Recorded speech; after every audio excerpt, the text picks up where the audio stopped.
What's up, guys? Joe here, back again with another video. So let's get straight into it. So what we're going to talk about today is time boxing, not to be confused with time blocking as I did when I was researching this, but time boxing. So first of all, what is it? Time boxing is when you schedule your day and you time box every different task throughout the day and you put a time against it. Now, why do we need to do this? So in 2020, it was reported that 71% of people were burnt out in their tasks in work and in home life. Time boxing sets time for you to rest and repair and accurately plan your day. This is something my partner is now trying to do. I do it in work and I had to do it because I was doing a 15-hour day and I had to get that time down to a 12-hour day. Now, I used to say to my boss, can't be done. He said, everyone else is doing it. You need to find a way how to do it. So what I did was learn how to time box. And that's what I'm going to try and teach you how to do today. So first of all, how do we do this? We list the tasks, we set a time against those tasks and how long they're going to take. We then put a little P next to those tasks that we are going to prioritize, the ones that you feel are take most priority in that day. That's what you're going to put a P next to and need to be done on that day. Tools you can use to do this are a calendar at home, a physical calendar that you have just on your fridge or you have in your room. There is also online calendars like Google, Apple, and other calendars like that, which actually help you time box. What you can do is my friend does this very well, so he will set his personal life up like a business, and he will put in, say when he's going for food with friends, he'll put 3 hours next to that task, and he will put that in his calendar then, and then he will actually go and do that thing for 3 hours, and he knows that from say 12 until 3 o'clock he is going to be unavailable to whatever task he gets asked to do. And it really helps you become more efficient in your life and take the rest time you need and not get burnt out. And that's what we're trying to teach you today. Let's take an example. I have an 8-hour day, so let's say I'm working on my home. It's a Saturday, it's my day off, I got a load of things to do. I'm going to be working, I'm going to set my working hours for that day from 9 o'clock in the morning until 5 p.m. afternoon. Yeah. The easy way to do it is, let's say it's a 9 to 5 working day, but it's not, it's a Saturday, it's my personal life, my personal day.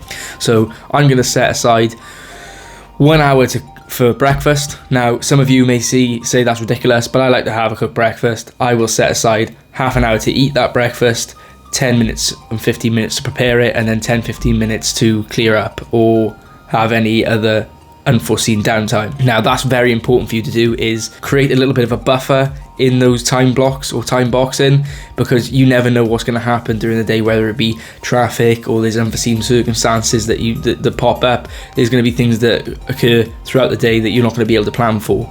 So it's very important that when you time box, you are adding that little bit of buffer, because no one is perfect. There's no one out there that's going to be able to be as efficient as possible 100% of the time, and that's going to reduce your stress as well, because a lot of the time I see people, they're making lists, they make a list of 10 things, they say each of those things is going to take half hour, half hour, half hour, and it fits in an 8-hour day.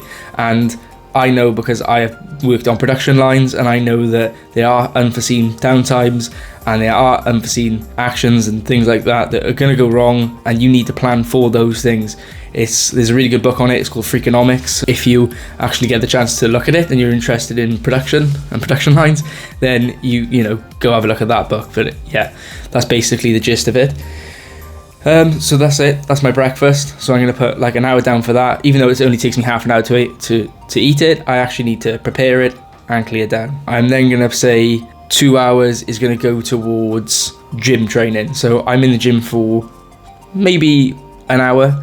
But I got to get dressed for the gym, I got to shower after the gym, I got to make sure that I'm having my pre-workout and my post-workout. So all of those things combined, you need to include absolutely everything, because if you leave a stone unturned, rest assured that will rear its ugly head in later on in the day, and you're going to feel like you haven't achieved what you set out to achieve. Secondly, then, try and daisy chain some of your tasks together. So if you're going to go to the gym, can you maybe go to the shop straight after or just before? Can you go and fill the car up full of fuel just after the gym? Try and think about these tasks before you do them. You need to take 10 minutes at the start of the day to actually plan your time boxing, because that will make sure that you're the most efficient person that you can be during that time. Because you don't want to go to the shop, come back, go out then to the gym, come back, go out and go fuel and come back. Those things are going to take 10 minutes, 20 minutes, half an hour. You've just wasted 30 minutes doing things that you could have just daisy chained. You could have gone to the gym, straight after that done a food shop, straight after that fill the car.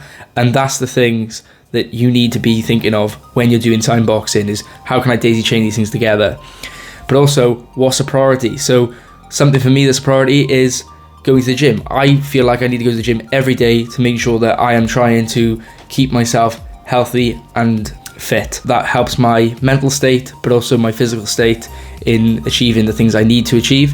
So that is something that is a priority for me. Something that may not be a priority for me is something like go to the tip and take 5 things to the tip. Now, everyone's priority list is going to look different. Some people have kids, some people have people they've got to care for, some people have things that need to be done. You know, that thing of taking stuff to the tip may not be priority today, but in a few weeks' time or in a few days' time, it will be a priority. And that's something that you need to figure out for yourselves and make sure that you know what you want to achieve. You can even do this with your partner, sit down with them and say that, let's be realistic, the food shop's going to take us an hour and a half, we're going to have breakfast, that's going to take an hour, we need to go to the bank, that's going to take half an hour, we need to go to the shop, and that's going to take to buy some furniture, and that's going to take 2 or 3 hours. And then you can realize where you can try and fit in those times. So if you need to be somewhere by a certain time, so say you need to be to the shop before 4 o'clock, you can see when you time box where tasks are going to finish in order for you to then make sure that you are getting to the shop on time.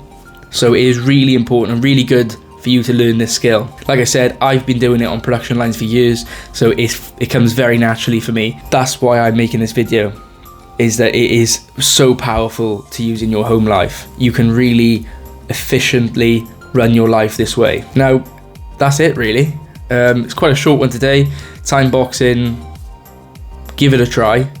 I'll maybe do like a little bit of a tutorial on while I'm talking about this, and hopefully it'll make more sense. As I said, we're going to look at time boxing here. I've listed some things out. So we have breakfast, gym, run, fill car with fuel, food shop, bank, and go to the tip. If you don't know what that is, that's the rubbish tip or the landfill to take stuff for getting rid of. This is going to take us 1 hour, 2, 3 hours, 4 hours, 4.5 hours, 5, 6.5 hours, 7.5 hours, 8.5 hours. So that's 8.5 hours. Now, I know that in the time I have, so say it's 9 to 5, I'm not going to have enough time to complete all of these tasks. So I know that I need breakfast. That's going to take me, I need that. Sorry, I haven't put in there lunch, so let me just add that now. Let's say that's 1 hour. And I'm not going to include dinner because I will have dinner later on after all these tasks are complete, after 5 o'clock. So I know that I need lunch, so that's a priority for me. I need to go to the gym, so that's a priority for me. I need to fill the car up, that's a priority for me. Food shop needs to be done, that's a priority for me.